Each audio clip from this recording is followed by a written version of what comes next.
Good afternoon, everyone. It is 2 o'clock, so we're going to go ahead and get started with today's presentation on email etiquette. My name is Valerie Edgeworth. I'm one of the continuing education consultants here at KDLA, and here with me monitoring the chat box for me is Charlie Taylor. So if you have any questions at all or comments throughout today's presentation, please feel free to go ahead and type those in the chat box, and Charlie will make sure that I do not skip them or miss them, and that we can get your questions answered. And if I don't know the answer, we'll make a note and find it out later. So we're hoping that today's session will be really interactive. And while I take a moment here to switch over to our presentation screen, I would like to start out with a question for everyone. I'm sure we all have our pet peeves when it comes to emails and some of the things we receive in our inboxes. And obviously, we all receive a lot of email. Email's been around now for quite a while. Is there anything in email that frustrates you or that you wish somebody wouldn't do? And it's okay, be honest. Later on, when we are recording today's session, but I promise to wipe out everyone's names so nobody will know who said what comment. So I will start with one of my personal pet peeves, and it has to do with my dad. Um, my dad loves capital letters, and my dad also loves to put his entire email in the subject line. So I have been trying to work with him on that to understand that punctuation and capitalization and location of his email content does matter. So, oh yeah, reply all when you should only reply to the sender. That's a great one. Yes. Not writing a complete sentence or question. Yes. Those are all different things. Anything else anybody would like to share? Feel free to go ahead and type those as we get started today. Now, before I dive into any of this, please don't feel like I'm singling anybody out with any of my examples. I have been guilty of many of the things that we're going to talk about, but hopefully with today's session, we can kind of just refresh our minds and realize that some of the things we get in the habit of doing may not be considered a best practice when emailing for the library or on behalf of the library. So those are the things we kind of want to talk about today. Yes, Betty, that's one of those things we're going to talk about too. I've got a really fun sample that talks about using shortcuts. So we'll definitely have an example of that too. So today's session, I was telling Charlie, could go long or short. That's really up to you all. As our attendees today, I'm going to rely on you heavily for feedback and comments and general insights as we go through today's presentation. So we're going to talk about why is email etiquette important. Charlie and I did a training. We've done it multiple times now, almost probably 10 times probably, I think, on office etiquette. And we've really enjoyed that presentation. We did it kind of like a question and answer session that you would have gotten with Miss Manners. And we briefly talked about a few things, including the reply all and regarding email and office etiquette. But there are so many different aspects of email etiquette. I was able to research this a little bit further, and there's so many great, wonderful resources out there on email etiquette, both in print and digital format, that I thought it was important to kind of just remind not only not as a training, but to remind myself of what is considered appropriate email in the workplace. So hopefully, I hope you will get something out of this today. We're going to talk a lot about basic rules with formatting and attachments. We're going to go over some sample email messages and talk about things that look good and things that don't look so good. And we're going to talk a little bit about listservs. We rely on those heavily here at KDLA to communicate with you all, to make you aware of things that we're working on here in the office. And it's such a great networking tool for you all across the entire Commonwealth to be able to work together to solve common problems, issues, and get ideas. So we're going to talk a lot about that as well. Okay, yes, Kathy. Sometimes messages come across harsh and unpleasant when they were not intended that way. So true. And we're actually going to talk about that too and how best to handle that. I personally have a problem with coming across as too harsh and often have to have my colleagues help tone me down a little bit because we have to learn that in some circumstances we don't necessarily need to write like we're having a conversation. We need to be a little bit more formal in our communications, and I think that that's one of those things that would definitely help in that sort of a circumstance.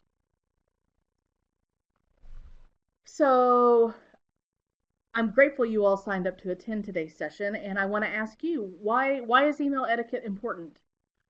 Why are you here? What led you to think, oh, this would be great to take? Why do you think it's important?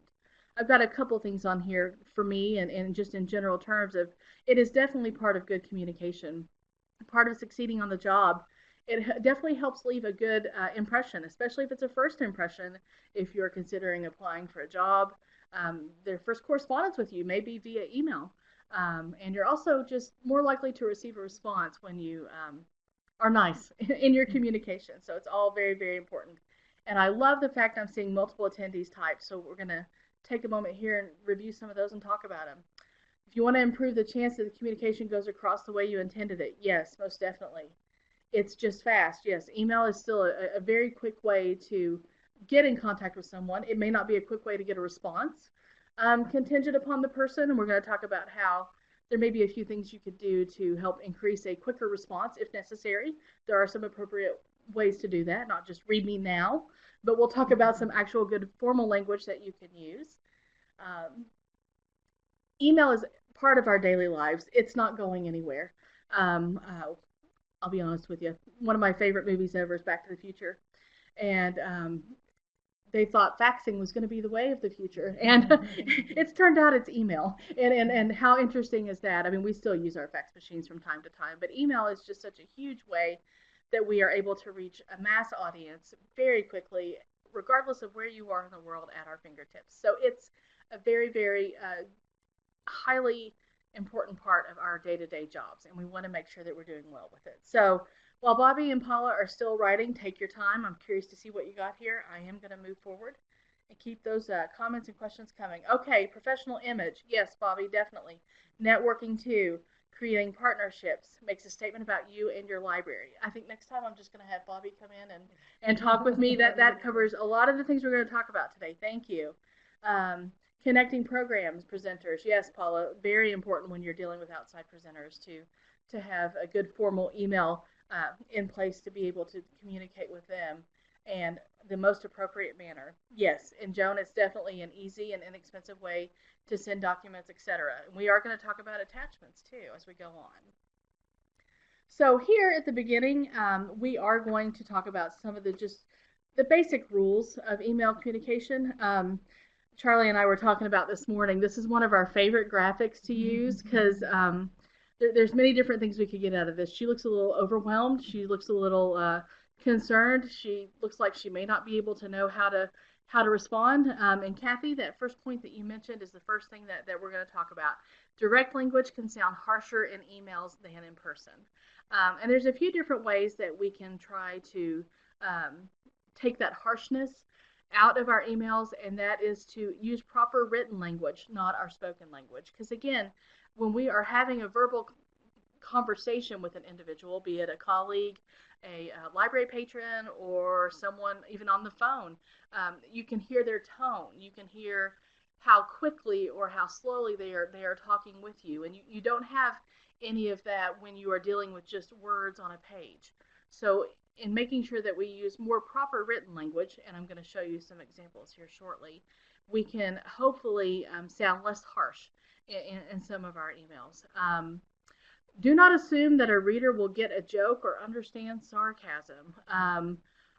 My husband has a very, very dry sense of humor, and even after many, many years, I still don't always get the joke in his emails.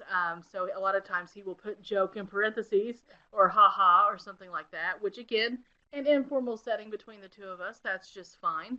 But when we're talking about a professional setting with a patron, a trustee, your supervisor, your library director, or your community, we don't want to use any sort of sarcasm. We also want to be thoughtful and respectful and take the time to think about what we're writing. I think when what Bobby and Paula are talking about here, especially when you use email to communicate with outside presenters and whatnot, it can also be very good to maybe have a template set up in a template email that you use when contacting your presenter for the first time, so that you can make sure you have all those elements that you need. Identifying yourself, who you are, what library you're referring to, what you're asking of that person, and all those sorts of information. Templates and email can be just as helpful as templates in letters and presentations and other sorts of documents. So that's something to keep in mind as well. So Kathy, yes, the general recommendation for email is to use more proper written language than spoken language. I think this is me personally, based on the resources that I have reviewed, that texting has become a really informal way of communicating quickly, kind of off the cuff, just need to send that quick short message. But when we're talking about email in a formal setting in our library environment, it is better to use proper written language. And I am extremely guilty of that. I like to use the little smiley face, just if I think something is still not going to come clear across, even if I've written it out in a way that I think it should be written. And technically, the smiley face isn't needed either. So I need to work on a few of those things, and we're going to talk about that as well here in a bit. Do not make demands. Even though that we know email can be sent very, very quickly and received almost immediately, the whole concept of read this now or urgent. Um, Not everyone always leaves their emails up on their workstations at work, or if you're working a desk shift, you're not sitting at your computer answering emails.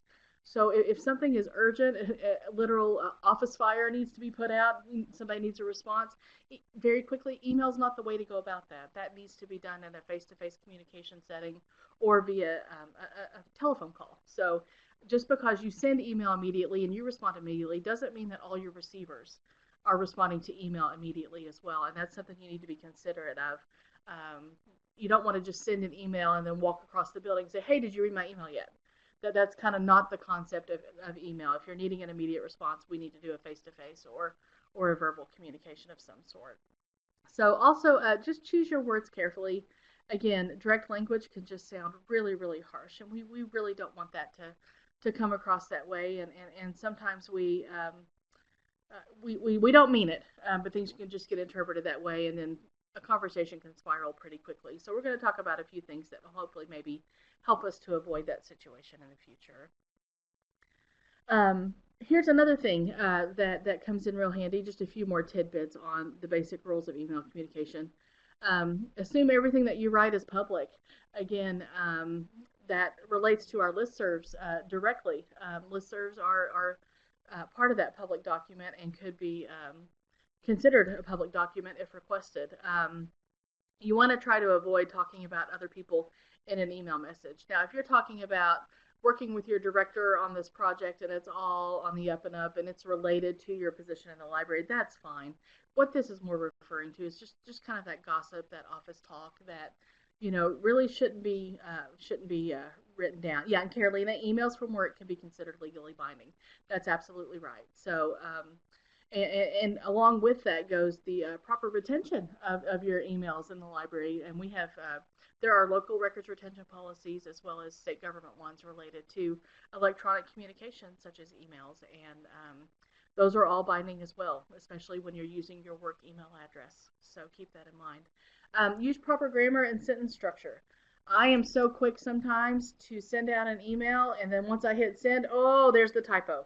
It happens to the best of us, even with all of our tools and resources that our email systems give us. Typos happen. Just try to make sure that you do use spell check. I don't always do that, and I should. Again, as I said, do not expect or demand an immediate response. And it's also a good practice to reread messages before you send a reply, and you might need to rephrase as necessary. You all have been bombarded from me recently regarding some continuing education opportunities, and I have part of that email, you'll notice, across the board, regardless of the training opportunity or vendor, some information is the same, while other parts of it are completely different based on the circumstance of the training. I try to write those and then walk away for a day and then come back, reread them the next day, and then send them out to you. That way I can make sure that I've got the right dates for the right class. I've got you linking to the right registration form and trying to make sure that all of that information in there is correct, because that's one of my worst fears working in continuing education is that I'm going to announce a training to you all or make you aware of a service and then link to the wrong thing. That would just be, it wouldn't be the end of the world, but it would be quite embarrassing, and I want to try to personally avoid situations like that. So, wrapping up here, just some of our basic rules of email communication. These are some things that we're going to start to go over in depth here during the next part of the webinar. So, we always want to make sure that our email communications contain the following.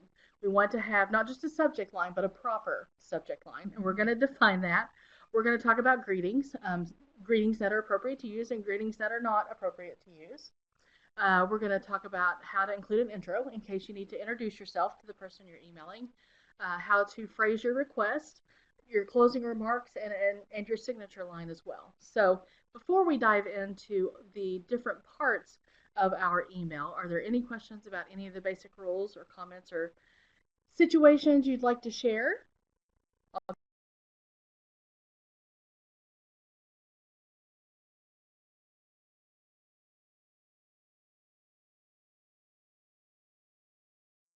Okay, with that being said, we're going to go ahead and move forward here. And again, at any time, any examples, please feel free to go ahead and chime on in. So we're going to start with our proper subject line. And with that, one of the first things that we want to talk about is to keep it short. You want to make sure that you place the most in uh, important words at the very beginning of your subject line. You want to eliminate filler words, and we'll talk about some examples with that here in a second. You want to be clear and specific. You want to keep it simple and focused. Again, this is just your introductory line. This is not the meat of your message. It's not the body. Personalize it with the recipient's name or library if necessary, again, if they don't know who you are. Don't start a sentence in the subject line that you then finish in the body of the email, like I said that my dad does. My dad will be like, hey, Val, I need you, and then it'll be, I need you to check on this, blah, blah, blah, in the message. That's not the way to do it. Again, I can pick on my dad because he won't listen to my webinar. Do not use all capital letters. We'll talk about why that's important. Oh yeah, Caroline, I can totally relate. um, uh, Capitalization can give the indication of yelling at a person with more emphasis. So we wanted to talk about our bolding, our italicizing, our underlining. All those things have meanings in email, and we want to make sure that we're not overzealous in our use of capitalization, especially. And then make sure you reread the subject line, because once again, I've been guilty of paying more attention to the body of my message, quickly typing out the subject line, and totally sending something out that it's got a typo in it. So those are things that we can avoid. And Kathy, you bring up a good point. Kathy says that she doesn't think that new employees realize that their emails are part of the public record. Yes, that is something that I do like to drive home, is that the communications you are doing on behalf of the library is part of that public record. So yes, they could be requested at any point in time and have been so in many legal cases. So let's talk about our greetings real quickly here. These are all greetings that are good to use. And my most favorite greeting to use is not on here. And I learned this over the last few weeks as I've been doing my research, and I'm kind of embarrassed now. One of my most favorite to use, and I think I used it with you all today, is good morning, good afternoon, or good evening. And while those are really good words to use and they are welcoming and encouraging to use, they're not negative in any way. The literature states that while I may say good morning to you and I write my email at 9 a.m., that doesn't mean you're reading it at 9:05 a.m. You may not be reading it until your shift starts that afternoon, evening, or the next day. So referring to a day or time is not considered best practice, and I love doing that. So I really have to, that's one of those things that I personally need to work on. So, and as Bobby says here, emails are often your first connection with a speaker and organization. These first impressions are truly important. So, yeah, like I said, my bad. It's one of those things I do. And it's not the end of the world. We just want to make sure that we're presenting the best professional image that we can. So, and Paula, it can make a difference if you're emailing a coworker as opposed to an outside entity. That is a good point. However, I would encourage you to treat everyone the same equally, just because there are times that things can be misconstrued even between friends or colleagues. when it could just even be taken, oh, what's the word I'm looking for? It could just get out of hand quickly if somebody's trying to make a joke or something like that via email. I mean, you can still be a little less formal. That's fine. But I would always just make sure you treat everybody the same because you don't want somebody to feel left out. I have a question. Charlie has a question, so let's see what Charlie's question is. Uh, do you, what is your feeling on not using a greeting at all, and just so if particularly if it's a coworker or something like that in a house, or maybe somebody outside of the library that you corresponded with before, you just start writing. Based on my personal preference and the literature are almost exact. And that's a really good question. So Charlie's wanting to know, like, should we even be using a greeting to begin with, or is it okay, kind of like what Paula's talking about, in a less formal setting? Do we have to put a greeting? We should, yeah. Okay, perfect, Paula. I'm so glad Charlie brought that up too. Um, the answer is we should, yes. We should treat everyone the way that we want to be treated. And there is nothing wrong with using kindness towards everyone and at all times. I know that we are all super busy, and email is just one more thing we have to do and respond to. But we want to be professional, and that includes our colleagues even at work. So I love to say good morning to everyone. I really do. That's like morning. We're here. Let's get the day going. So it's not that it's considered best practice to not do it. You could be okay in not doing it, but it's an invitation to read. There's a formality in that I think we've lost over time, especially with texting, and it's just a really good thing to take that extra 3 5 seconds to write good morning, hello, greetings. I think it's worth the time it takes to do that. So um, yes, it is always better to be professional, especially Carolina, like you said, if emails include both internal coworkers as well as external organizations, partnerships, or individuals. Yes, it's just always good to maintain that professionalism. So, and Charlie brings up a great point. She feels as if she skips that greeting, she's being kind of rude. So again, everybody has a personal preference, but again, we're just trying to talk about what's considered best practice. So all of these are sample greetings that we can use. Hello, hi is at the bottom. Some of the literature said hi is okay. Some said it's not. You need to write hello. Um, so you might see me if I'm just emailing Charlie or Alicia here in the office. I may say hi, but if I'm going to be emailing our whole division, I may say hello. So again, you kind of both are acceptable, but hello is the preferred. So greetings is always right. Dear sir or madam, or dear Mr., Mrs., or Ms. All of those are completely acceptable.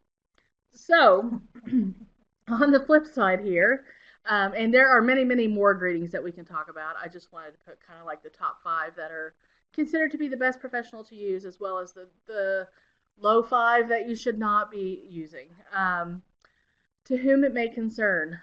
The reason that one is on there is while sometimes you may not know exactly who you're emailing to, if you're email blasting, meaning you're emailing 10 or 20 people at the same time and they all get the to whom it may concern, and they see all these different people are listed on it, they're like, well, then I'm not going to answer it because it doesn't apply to me.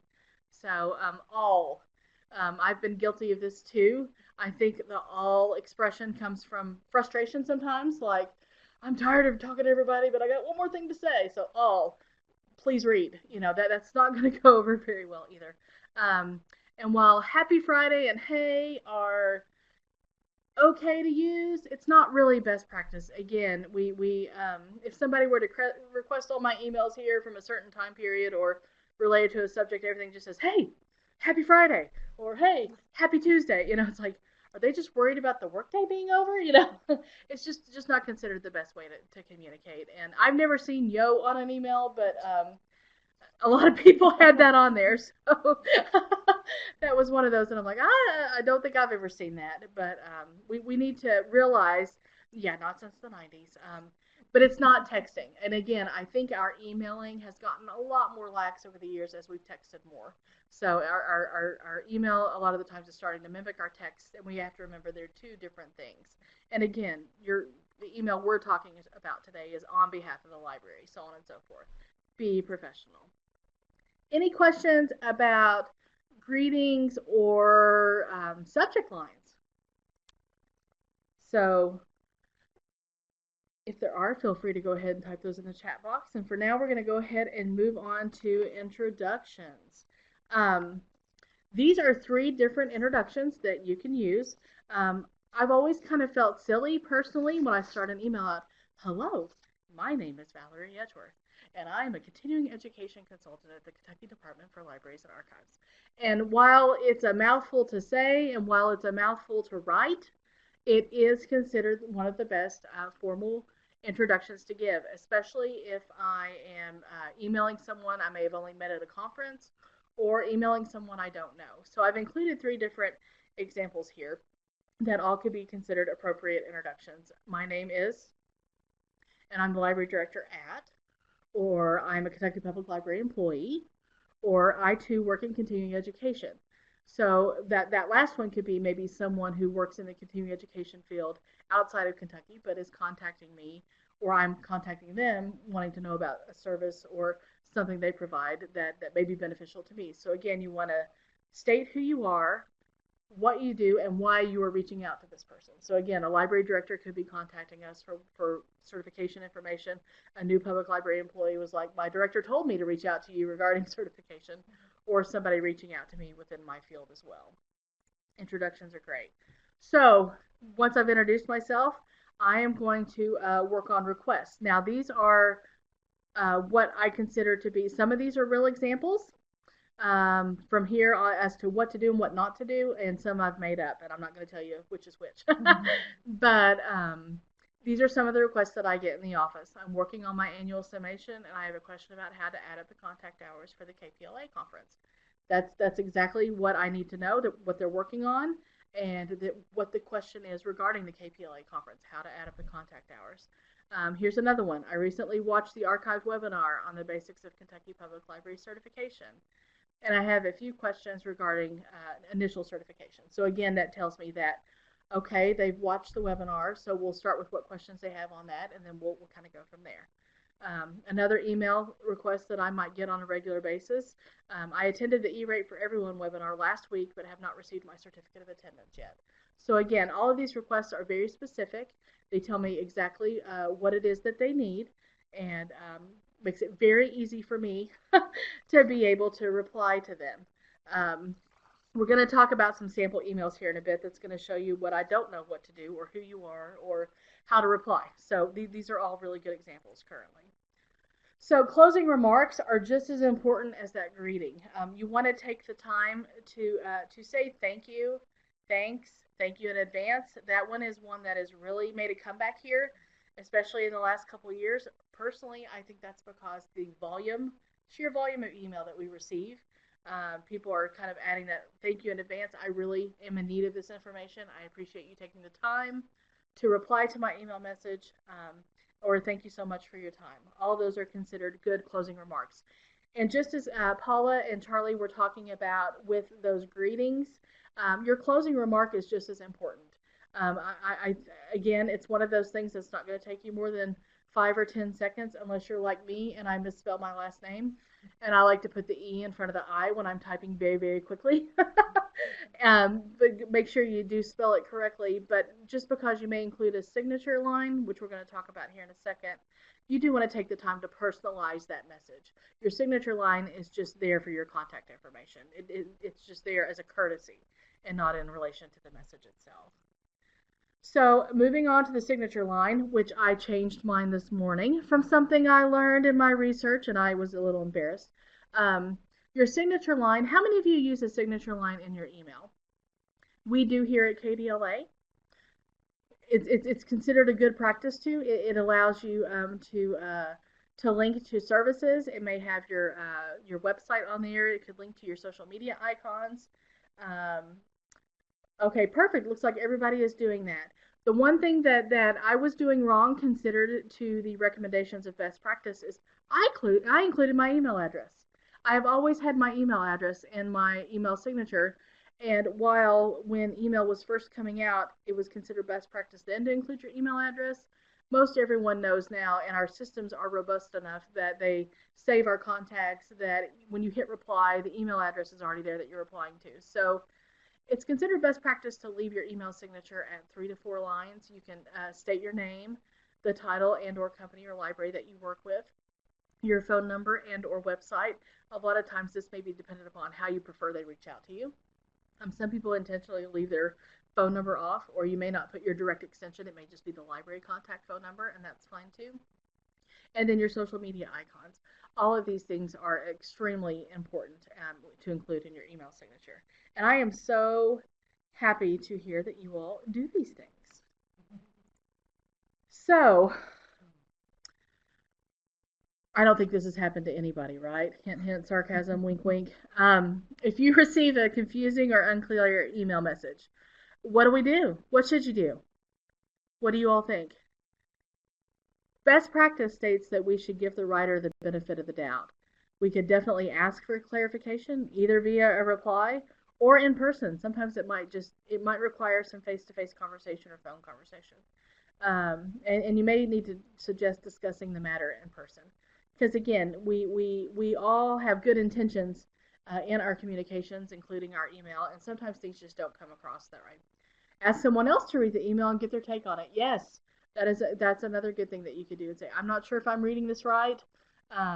Would you mind taking a look at it? I've also done that with Charlie and Alicia in writing emails. I will write one out and say, I think this is clear to me, but can you tell me if it's clear to you before I send something out? So that's a good practice on either end, before you send it or even after you send it. Gonna wait just a second and see what our comments are here. I appreciate everyone's participation.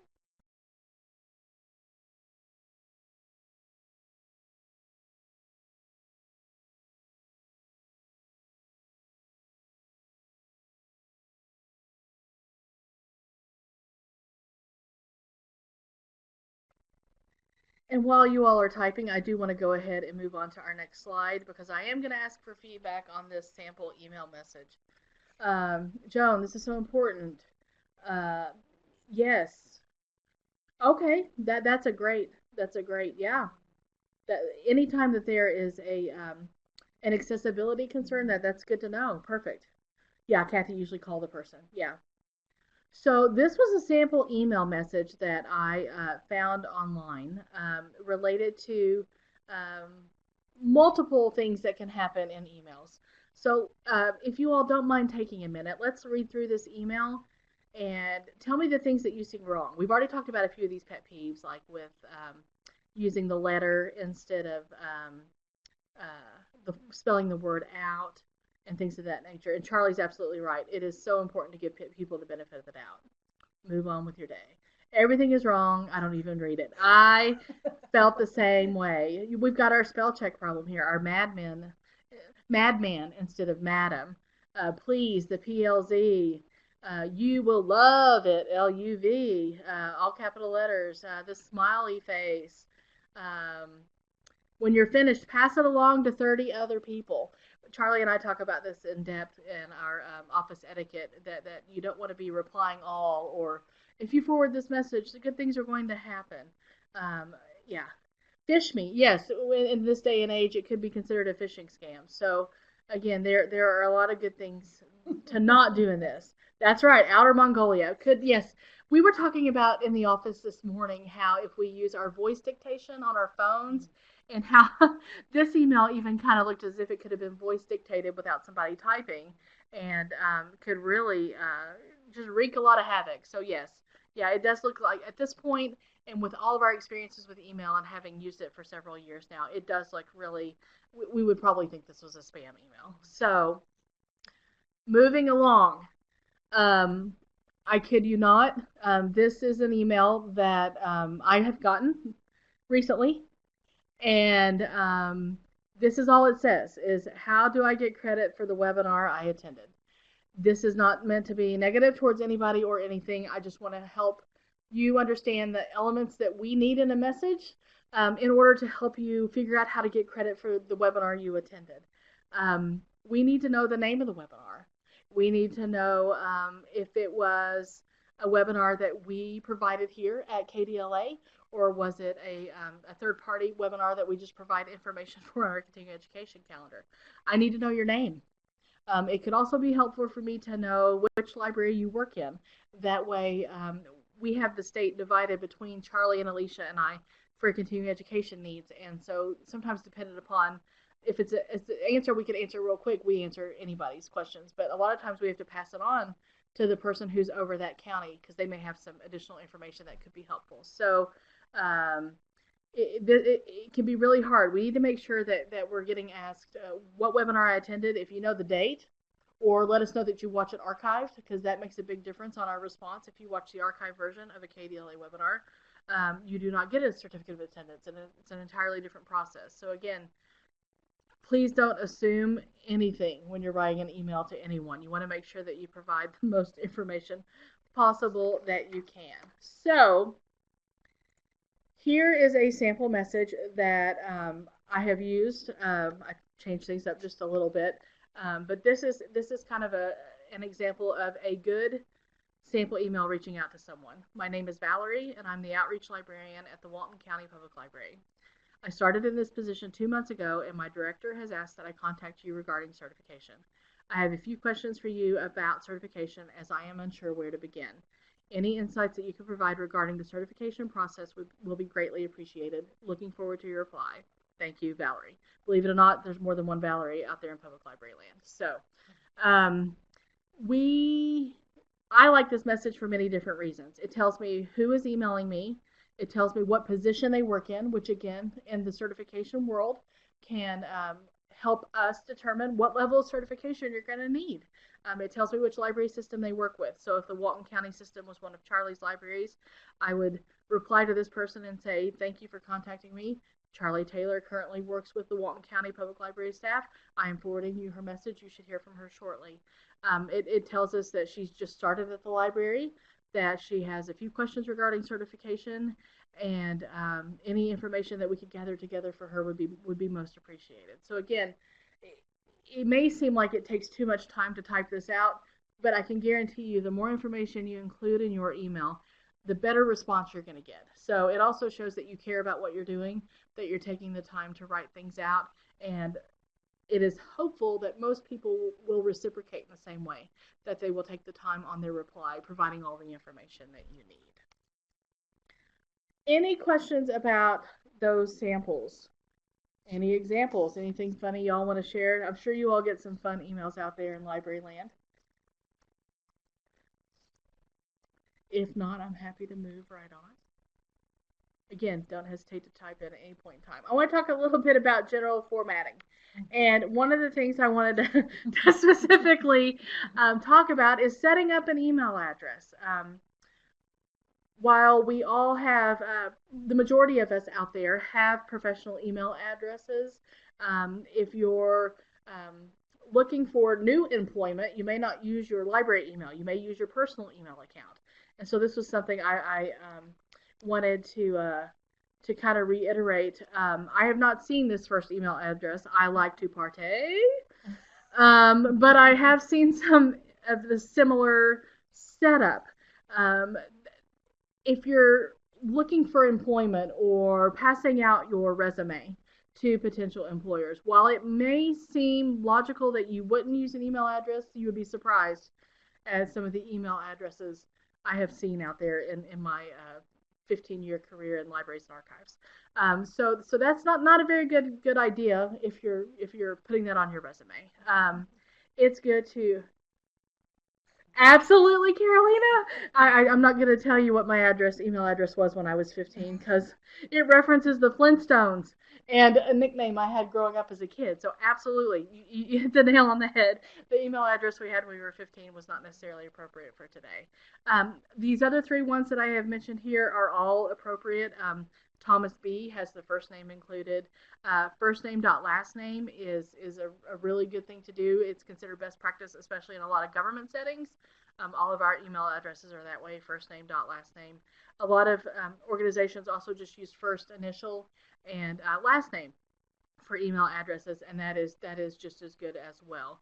Now, I know some of you in your libraries may have specific email addresses based on your role in the library.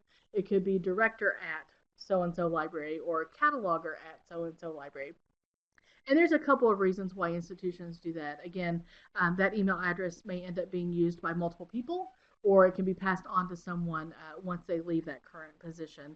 And that can be fine too. And that's where you can make sure in your email signature that you include the specific information about yourself. Because again, cataloger at Walton Library isn't going to mean anything to me. So if it just says cataloger at Walton Library and you don't put a signature, I have no clue who you are. So that's why all of these elements must be done together and in coordination with each other. Let's talk about attachments. And even in the last 2 weeks here within state government, we've had multiple phishing attacks on our email addresses, and even more security measures have gone into place, even including a bright hot pink message on any incoming emails that we get with attachments that says, warning, caution, this may contain a phishing scam. If you feel that this is not an appropriate document, do not open it, and it gives the email address to contact our technology support. So attachments, it is, I think it was Joan that said earlier, it's a great way to send documents back and forth for quick review, but it's also becoming a way that phishing attacks are getting more and more prevalent. So we want to be careful with that, and there's a couple of recommendations I would like to make regarding attachments. Again, we've already talked about how it's a great way to pass along information, share sample policies, procedures. With annual summations, we receive those both electronically, but we always email the copy back to the director electronically. And in my email message, I always say attached as a copy for your files. Or many of you might have received something like that from one of us here. When you're renewing your certification and you finished a summation, we will say copy your director and say attached as a copy for your files. A couple of things I want you to remember. File size. You may need to contact your recipient ahead of time to make sure that their email system is robust enough to accept larger file size attachments. For example, here at the Kentucky Department for Libraries and Archives, our government email addresses kind of flip out a little bit with large attachments. I think that's not the best word to use for it, but it kind of panics if you want to send a large attachment. So we normally say, do not send us anything to our state email addresses over 5 or 6 megabyte. Anything over that size is just going to get lost somewhere in the shuffle, and they do not make it into our inbox. And you may not get a undeliverable message from that. They just kind of seem to disappear out there, poof. So we always recommend that you contact us ahead of time before sending us larger file sizes. We have a couple of other different options available to us, and we give that information out on a case-by-case basis when needed. This is the other thing I wanted to talk about, and this was actually related. Zip files, some work, Carolina, and some don't. I always tell all of my directors, especially, like, send me an email, give me a heads up that you're going to send me files, and I'm happy to receive or to reply with confirmation that I received those emails. Zip files have worked in the past, yes, but again, we cannot go over that 5 or 6 megabyte. Yes, and some email providers send messages with attachments directly to spam. We've had the instance more than once here that all of a sudden our .gov email addresses get spam blocked because we sent out a message with an attachment, and that's happened for entire library systems. Like all of a sudden they can't email us and we can't email them, and that's just because of a security setting set up with their email provider. So if you think you should be hearing from us and you haven't, please don't hesitate to contact us, because more than likely it's either been blocked by a spam bot or something else. So this morning I received an annual summation under that please note tab there that had that file name. When you all are working on annual summations and many people choose to scan and email those into us, we get documents that look like that. Now, this director had contacted me ahead of time and said, I'm getting ready to send you summations for 6 of my staff members. And I had instructed her, put the person's name in the subject line and then attach that individual summation for each email. That way I know who it is and what I'm looking out for. But many of our scanners, if we'll just take the extra 5 or 10 seconds, and you actually don't even have to do it at the scanner. Here at KDLA, I could scan a document and I could get a file name like that. I could go back to my desk, right click it, rename it, and then send it on. Or I could take an extra couple of seconds at the scanner, go ahead and give the file the name I want it to be. But this also will help with some of that spam. You want to make sure that people don't think your message is spam. Because again, I knew this person was sending me attachments, but to say Valerie Edgeworth summation PDF makes it a lot more practical and easier for me to keep up with it versus this SKM underscore C3 whatever file number it is. So be respectful of that and of people that you're emailing and give your files the right name. That way they know what it is when they receive it, and you know what it is if you keep copies of your sent files, or if you have those files stored somewhere on your server. You're already saving yourself a step. So those are just some best practices to keep in mind. Listservs. We've been talking about listservs a lot here at KDLA recently. Even just this morning, we were doing some testing on the adult programming listserv. Some of you may have been involved in that. Charlie and mine's test messages this morning. Listservs are a great way to communicate with what we like to call the collective brain. That's why I use this little graphic here. And we have multiple listservs here at KDLA that may be beneficial to you in your current role in the library. And I think Charlie's getting ready to look up the information on the listservs, and we'll post that link in the chat box. So we're such a good team. All right. So again, as I talk about the listservs, how many of you all are on listservs already? If you are, go ahead and type that in the chat box. Tell me which listservs you're on, and I'll pause for just a second.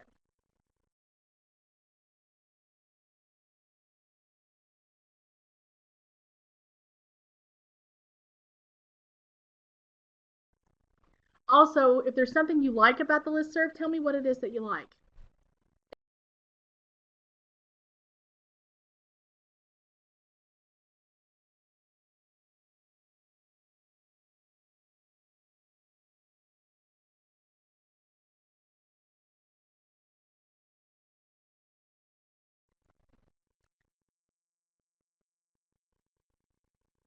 Okay, that brings up a great question, Carolina.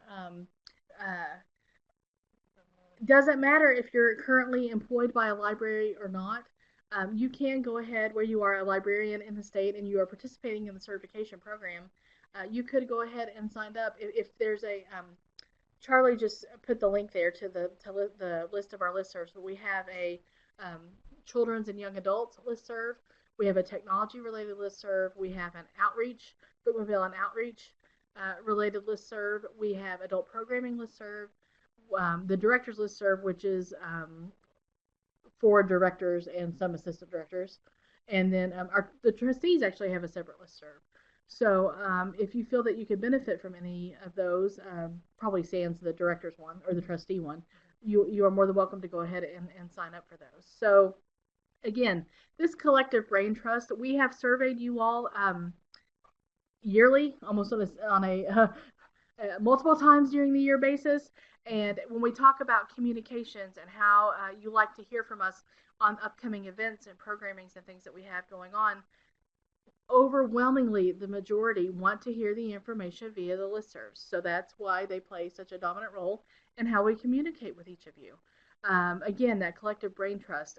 What better way to reach out to your colleagues, multiple people all at the same time, than to reach out via that listserv and take a look at things and see if they can help you.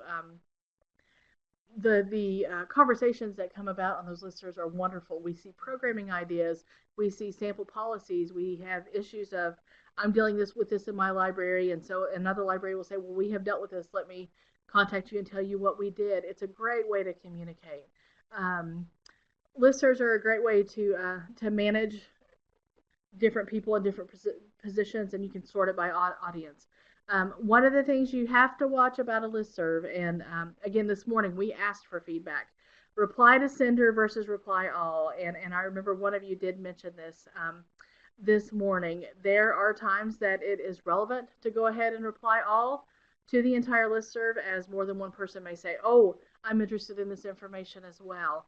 However, there are times that you may want to personally reply, and that information is just meant for the original sender of the email and not the entire library land, as we like to refer to it. So I've been guilty of that. I have replied all to the listserv, and I apologize, because more likely I'll do it again a time or two in my career, when I have meant to reply just to one person. So again, bear in mind, we always try to think the best of people.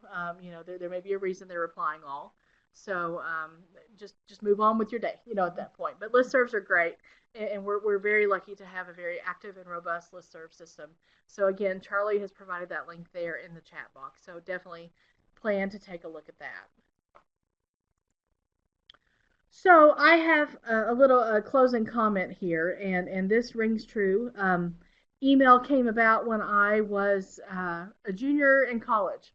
I think I received my first email address, dating myself somewhat there. And I had an instance in my very first semester of using email that I think this sentence really kind of sums it up. They may forget what you said, but they will never forget how you made them feel. And we use this quote a lot, and our state government trainers use this quote a lot. You just want to make sure that you're treating people the way you want to be treated. And that includes our email conversations. In 20 years, I may not remember exactly what frustrated me about your email, but I am going to remember that I was frustrated with you. So, and that's one of those things, again, we try not to take it personally, and I encourage you all not to take things personally, because email can be rough, email can be hard. But just remember some of these best practices. I hope they will help you. And again, I am guilty of a lot of these things as well. We could go on for hours talking about appropriate fonts, appropriate colors, bolding, italicizing, underlining. We could do an all-day training on effective communications, and a large chunk of that would be email related. But today, my goal was just to kind of remind you of some of the best practices that are out there, just kind of give you a little overview of things to remember, because not any of me, not any of you. I see what Charlie's saying. I lost my train of thought there. Sorry. So, but we just want to make sure that we are being the best possible representative of the library, of our community, and be very helpful in our partnerships and in our day-to-day responsibilities in the library. And so with that, I again want to thank you all for being here with me today. I'm happy to stay on the line for a few minutes if anybody has any questions, concerns, or comments. And as we prepare to close here, I need to shift over my screen one more time. I would like to encourage you all here in the bottom middle section of the screen here is our email etiquette survey. If you click that link and then click browse to, the survey will open up automatically for you in a window, and this information is crucial. We want to thank the Institute for Museum and Library Services for providing funding and sponsorship of this webinar. Without that funding, we may not be able to do this. We want to remind you all to follow us on social media. We do a lot of our announcements regarding trainings and webinars and up-and-coming events, and we love to hear from what you all are doing in library land. So if you're not already following us, be sure to go to follow us on Facebook and Twitter. And here's a few webinars that are coming up in the near future, including one tomorrow, The Art and Science of Managing Difficult Patron Interactions. It's going to be a really good webinar. There's a new teen programming webinar coming up in a couple of weeks, some new E-rate, and an archival one on researching a KDLA. So be sure to visit the CE calendar and sign up for webinar trainings. If there's anything we can ever do here to help you at KDLA, we are happy to do so. Feel free to reach out to me directly. I've provided my phone and email address, as well as information on our events calendar, archived webinars, the certification program, and our general email address. The KDLA.certification will reach any three of us in the CE section, and we're happy to help. Kathy, that is something that we will take into account and may be able to do a future training on that. We appreciate any feedback like that. Thank you.